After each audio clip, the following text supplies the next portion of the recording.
STE009.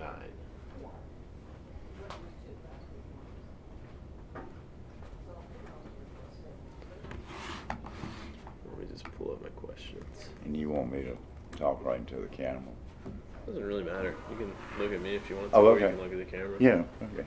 Actually, it'd be best if you kind of alternate between the two. But Okay. I mean, don't even think about it. Just do whatever you want to do. And let's see.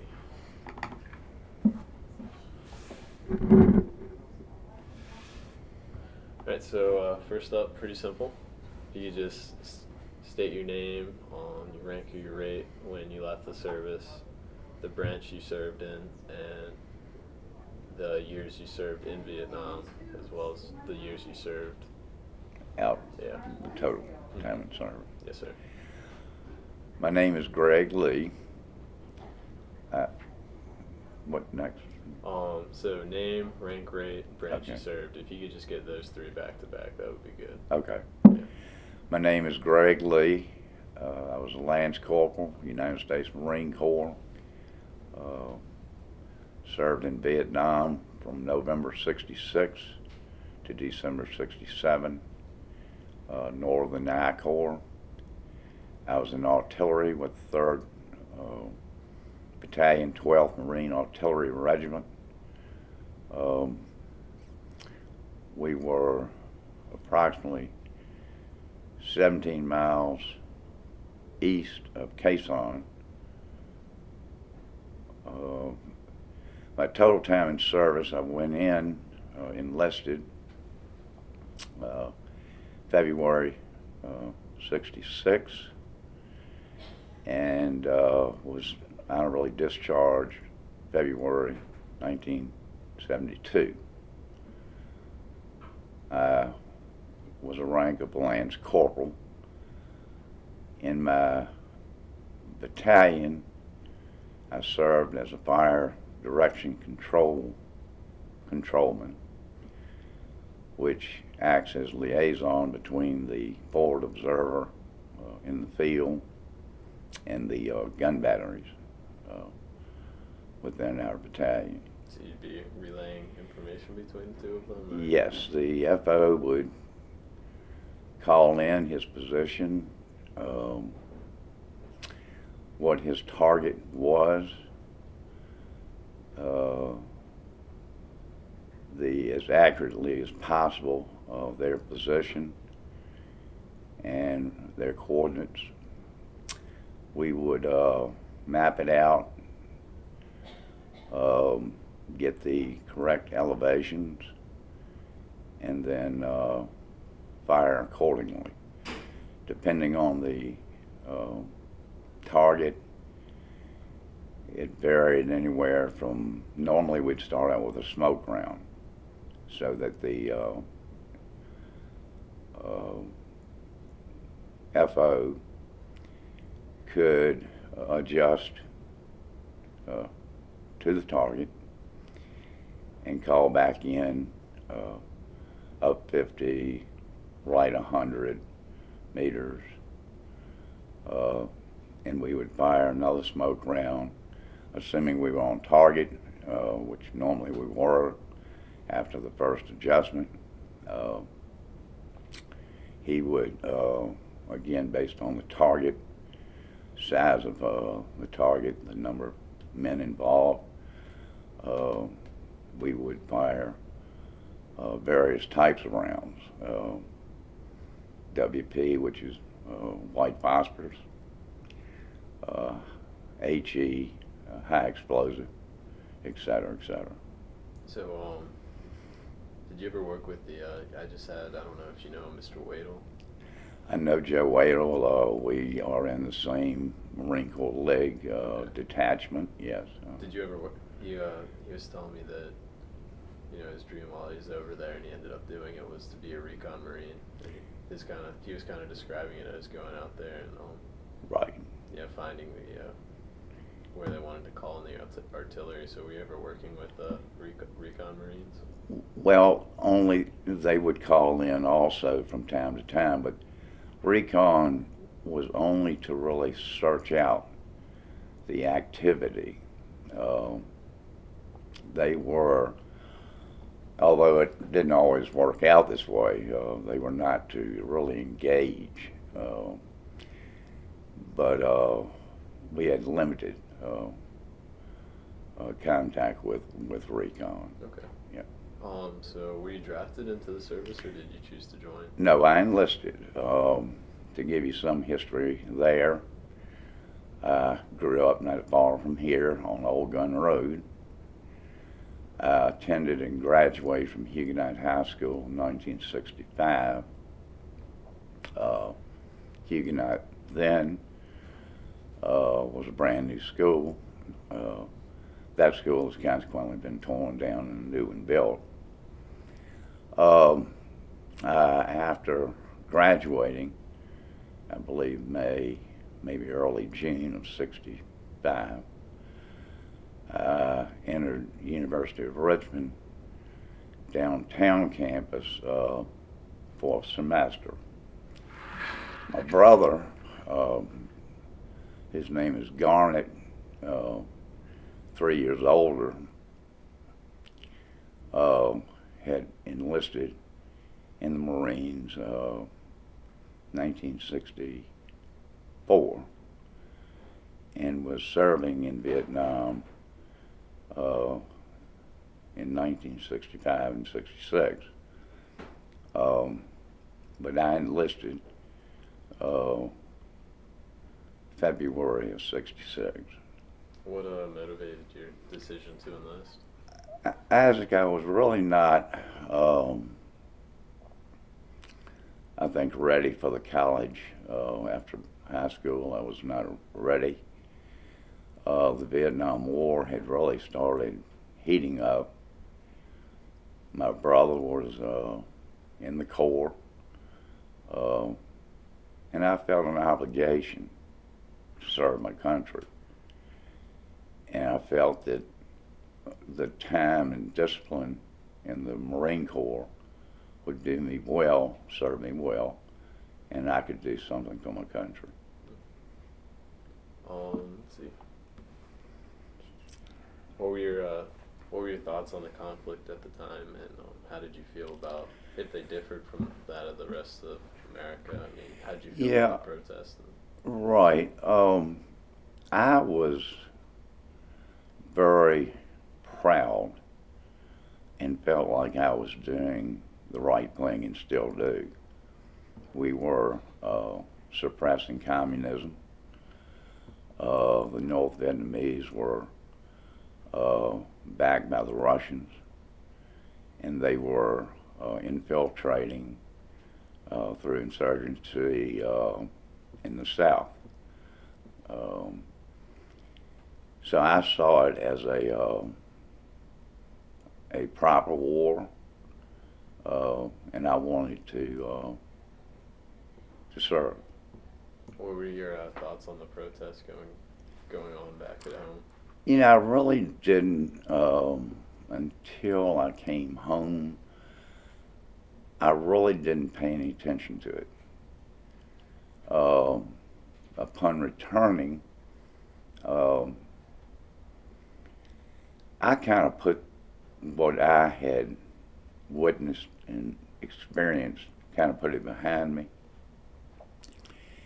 and paid little attention to the protesting and that stuff.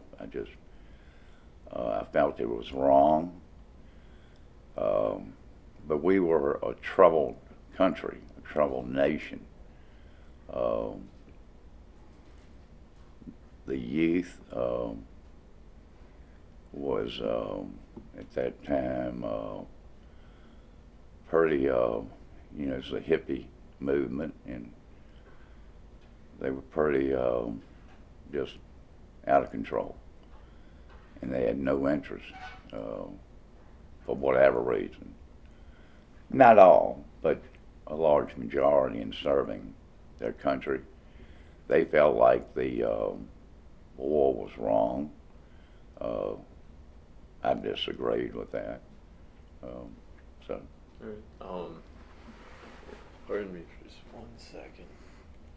Do Do you have any memorable interactions with the Vietnamese people? The first time you were there? You mean?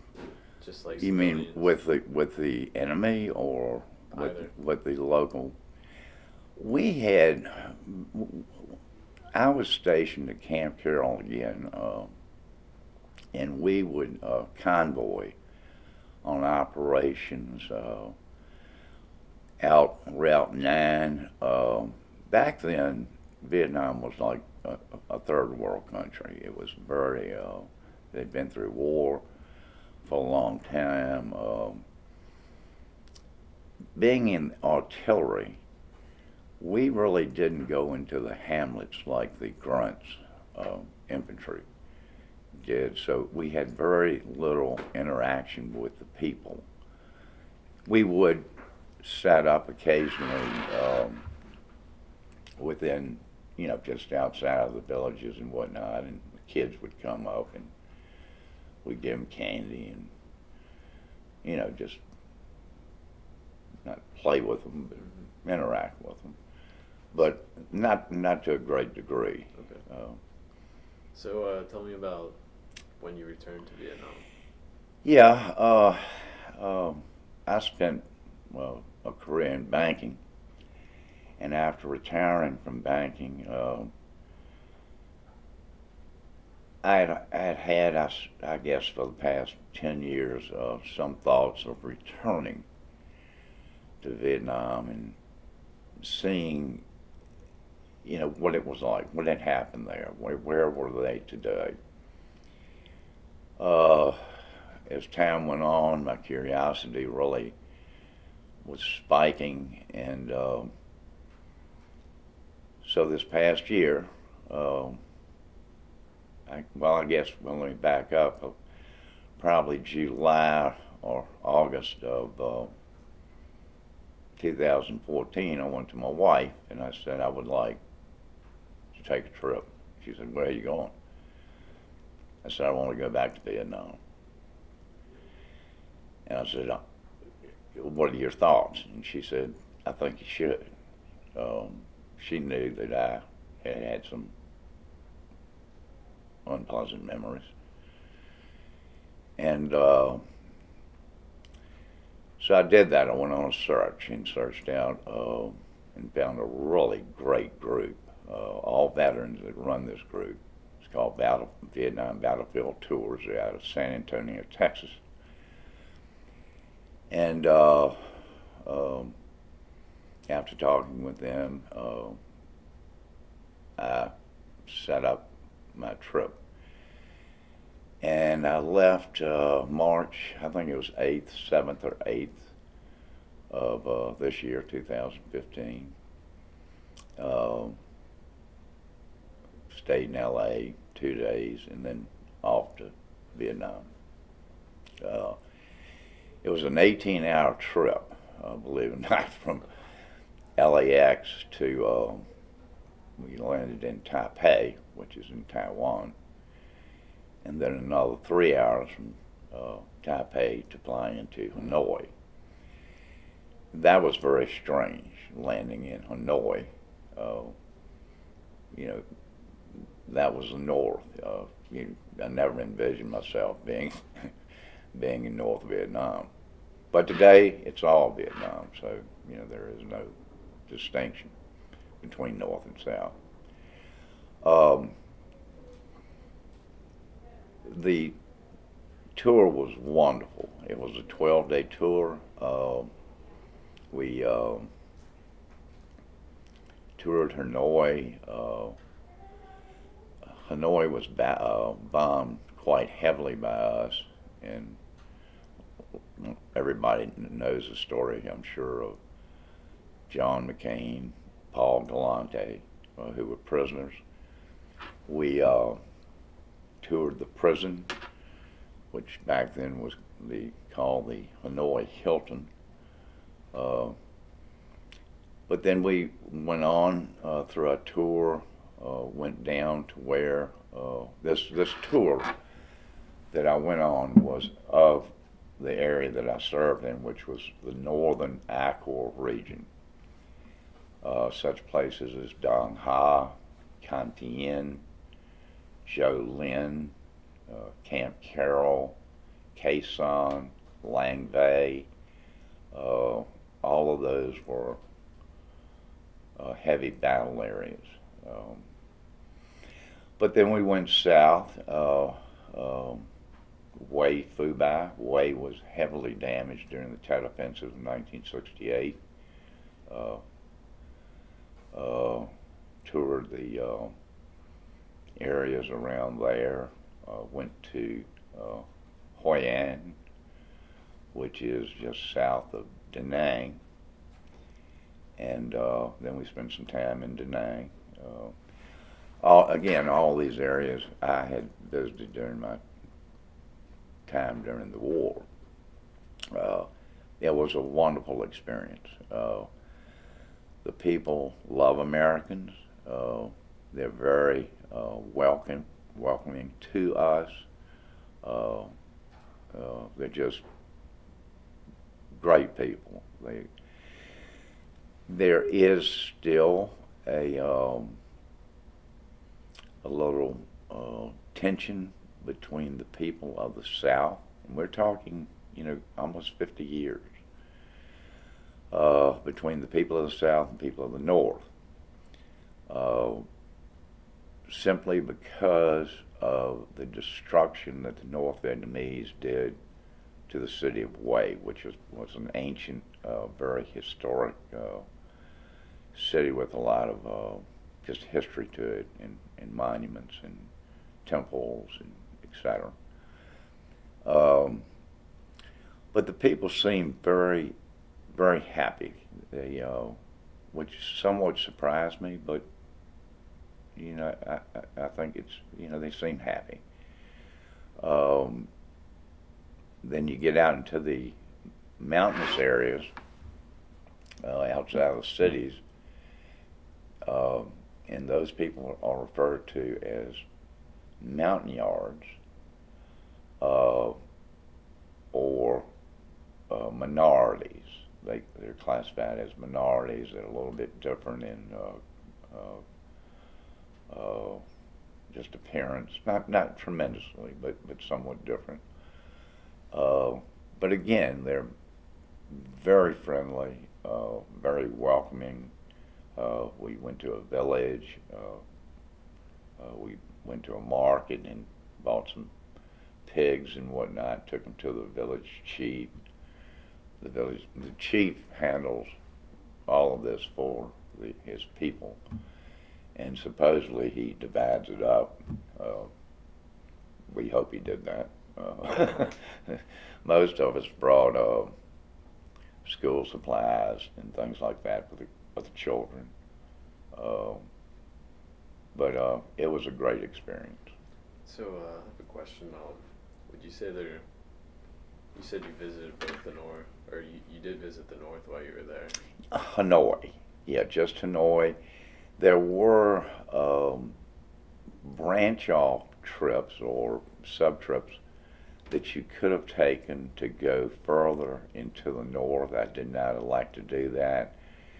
I could have extended it and gone into Cambodia. We did touch on the border of Laos when we were in Lang Vei. That's a town right on the border of Laos and Vietnam. But the only area of North Vietnam as I know it or knew it was Hanoi. Hanoi was. So, was there any animosity between the people in Hanoi and Americans? Yeah. Not at all. Not at all. But you have to be very cautious on what you wear. Like, they don't want you to wear colors of the South, what the colors of the South were, such as yellow, reds, things like that. It just brings, you've got to remember it's a communist country, And although the people are welcoming, the government, they have very strict rules, and so you abide by their rules, and everything's fine. So to clarify, would you say then that there was more animosity between the North and the South left over than between the North and Americans? No, I wouldn't put it that way. I don't think that there is any animosity. There's a little bitterness left between the people of the South. But as time goes on, those things get lost in the past. So eventually I think that'll all, go away.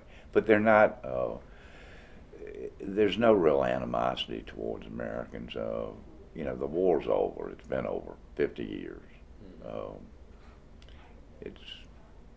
Things are good. Is there anything that you think we didn't cover in the interview thus far that you'd want to add? The only thing that I would add is when I went the first time, I certainly didn't know what to expect, and it's kind of strange that on the second visit, I didn't know what to expect. But it's like 180 degrees from when I first went over in a wartime period, and now in a peacetime period, quote. The area has grown tremendously. There in Da Nang, for example, there are skyscrapers, a lot of modern, just modern changes that have taken place. But they have preserved in their museums of the battle areas like Khe Sanh, all of them, Camp Carroll, Dong Ha, Way. There's some pictures that I brought you that show, the battle areas and whatnot. I don't know that you'll have, chance to take any copies of those, but it's it was again a great experience. It was a great experience my first go around and the second go around. The second go around was much more pleasant. Good match. Yeah. All right. So yeah. Well, I think we do have a little bit of. Well, camera decided that it agreed with me apparently. Oh, it did. It cut me off. It cut off right before I got to it. Oh, okay. But yeah, we do have some time to look at the